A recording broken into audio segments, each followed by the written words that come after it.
కొణిదెల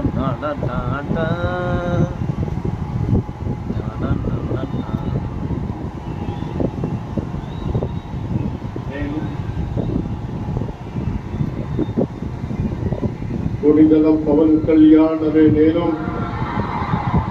శాసనం ద్వారా నిర్మితమైన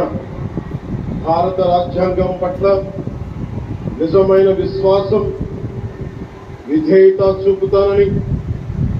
భారతదేశ సార్వభౌమాధికారాన్ని, సమగ్రతని కాపాడుతానని, ఆంధ్రప్రదేశ్ రాష్ట్ర మంత్రిగా నా కర్తవ్యాలను శ్రద్ధతో, అంతఃకరణ శుద్ధితో నిర్వహిస్తానని, భయం గాని, పక్షపాతం గాని, రాగద్వేషాలు గాని లేకుండా